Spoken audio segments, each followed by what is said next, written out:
everyone! Ngayon is Saturday. So, labas tayo. It's 6:30 in the morning. And punta tayo sa park, mamamalengke, and then babalik din.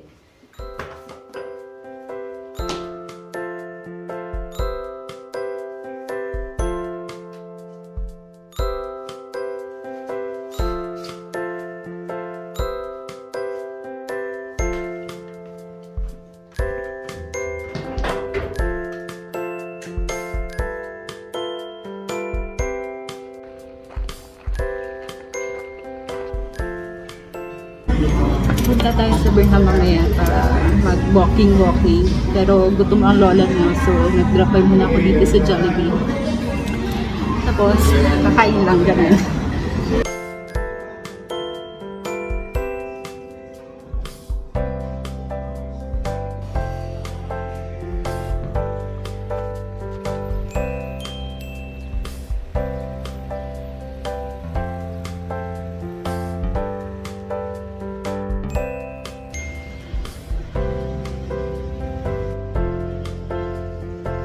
City bus.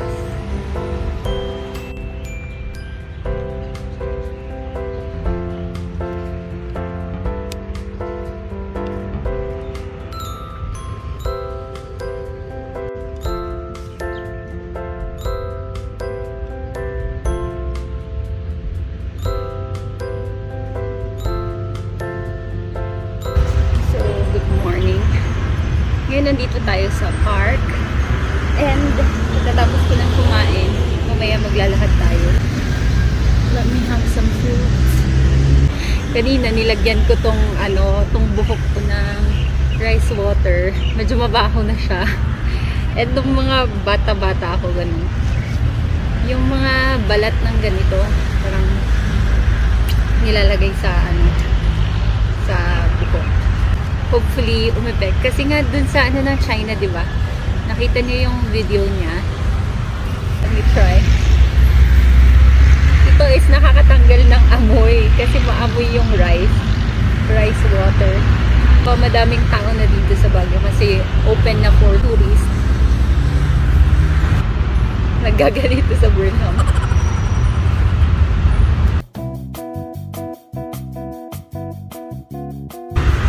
And yung mga talaga, yung mga fruits, ang nila, may mga benefits yung mga balat, or mostly sa balat talaga yung mga nakukuha nating vitamins.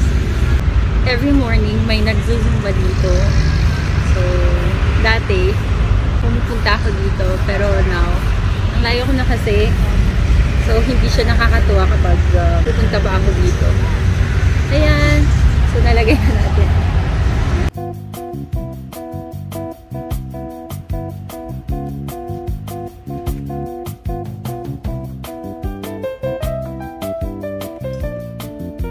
Another walk.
Pili ka lang.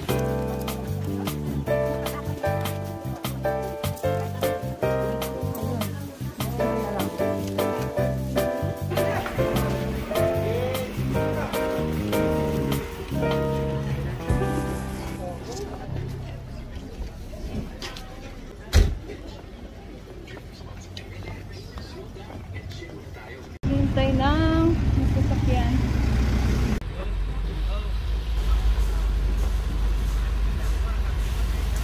Bumili ako kanina ng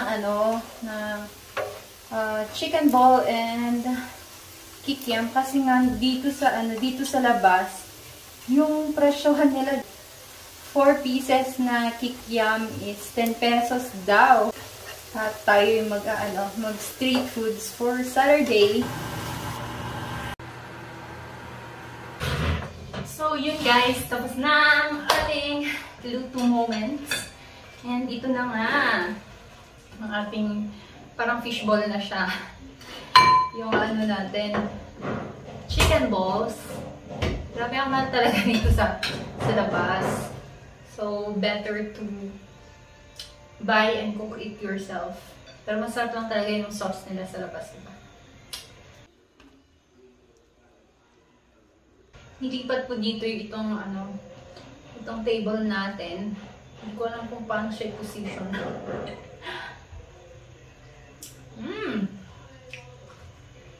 Yan. Yan, so lalabas tayo to buy something. Ang dami kong nabili kasing romaine kahapon. So, kailangan natin ng karne para doon. Para naman makonsume natin. Kasi sayang. Dito talaga yung salamin natin.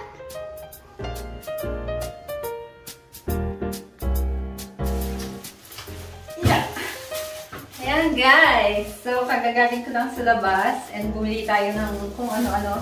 And, magtatry ako magluto ngayon ng stir-fried udon. May nakita kasi akong noodles. Rare siyang meron sa mga bilihan na Korean Mart. So, bumili ako. And then, magmamarinate tayo. Tatry ko din kung paano mag-preserve ng karne. Dahil wala na tayong ref. So, let's see kung paano. Kasi nakabili ako ng pork. Gusto ko siyang mag-last na at least 3 days. Ganon. Napunta ako dun sa Korean Mart. And ito nga yung udon noodles. Maliit lang siya. Kasi for single. Yan. And, bumili ako ng butane na 2. Mas mura siya kapag bibili ka into 4 ata yun. 220 kapag 4. Yan po na yung binili ko. Tapos, bumili din ako sa SM kasi akala ko wala silang stock doon. Sa SM, parang around 84 ata. Tapos sa Korean Mart, 60. So, medyo malaki yung difference. Kahit din ito, gochujang. And chili flakes. Gagawa tayo ng pipino kimchi for this. And ito din, sesame oil. Ano pa ba? And sesame seed. Ang mahal talaga ng dito. Sesame seed or oil. Mapa-oil man. Ito nga yung sinasabi ko. Nabili ko din sa nabili ko sa SM. Magkamukha ba sila? Ang magkaiba. Yan. Smart. Tapos, Del. Maglalabas sana ako pero tinamad ang lola niyo. So, bumili muna ako ng ganito para mabango yung damit natin. Next would be our toiletries. Ito, tissue para sa CR, toothpaste. Bumili na ako ng 2 kasi wala akong toothpaste. Naubusan ako. So, yan siya. And, ito pala, nung pumunta ako sa Watson's at dun sa department store na binibilhan ko, wala siya. Tapos nakita ko lang siya kanina, nagpakita. So, binili ko na kasi this one is my favorite. Yung bagong version nito is mas prefer ko to. Yun. May laman ka pa ba? Yan, so wala na. Next, another tissue, personal tissue. Nasabihan ako ni, ni Jet. Lagi daw, kitchen tissue yung dala ko. So, yan. Nagdala tayo. Mga tissue. And bumili ako ng snack. Blueberry. Yan siya. And then, pasta. So, kung gumawa ng spag, so bumili din ako ng cheese. Ito. Ang sarap nito kapag na-combine siya dito sa Filipino? Oo, Filipino style. Kasi sweet siya, tas cheesy. And then, very good. Tapos, may may mayo din na may Eden siya. Ang sarap nito guys, kapag kayo yung ma-cheese na tao, bet nyo to. Natikman ko lang siya nung nasa Laguna ako and powerful. And bumili din ako ng oyster sauce. Try kong i-explore ang oyster na condiment. And ito, shrimp. Para kapag nagluluto ako ng gulay, kasi wala nga tayong ref, ito na lang ang i-dadagdag kong pansahog. Diba? Another. Tapos ito din, mushroom. Mushroom na yung tawag niyan. Maliit lang. Na-slice na ba to? Oo, na-slice na siya. And maganda din siyang idagdag sa gulay. And I bought kimchi. Tapos, patis. Wala pala tayong patis. And then, this one is yung bacon slice. So, I think yun lang yung nabili ko ngayon. Grabe talaga. Ang mabuhay mag-isa. Yan lang, guys. And, abangan nyo mamaya. Magluluto tayo ng udon noodles.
So, let's make a sauce.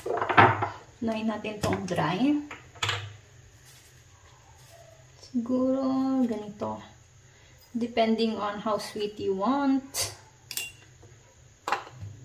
I'll put soy sauce. Yan.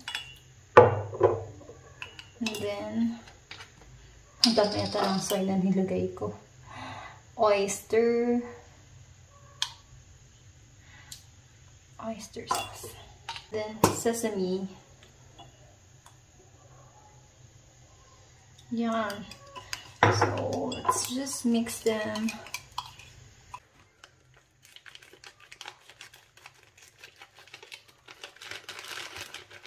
So there you go. Palambutin lang natin siya. How much do we need? Siguro ito. Kasya to for that. Cut lang natin. Ganyan.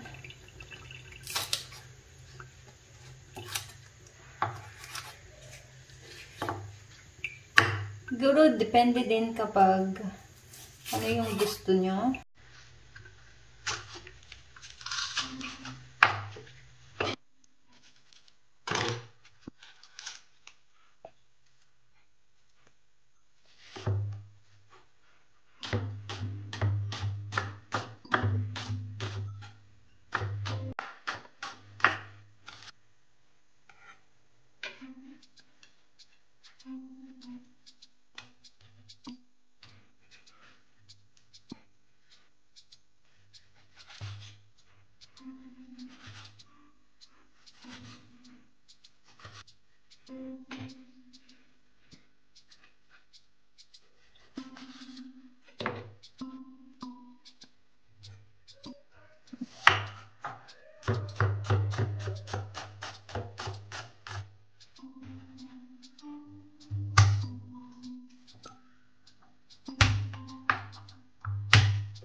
Nakakaiyak.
My first ever udon in my life. Wow, it's pretty yummy.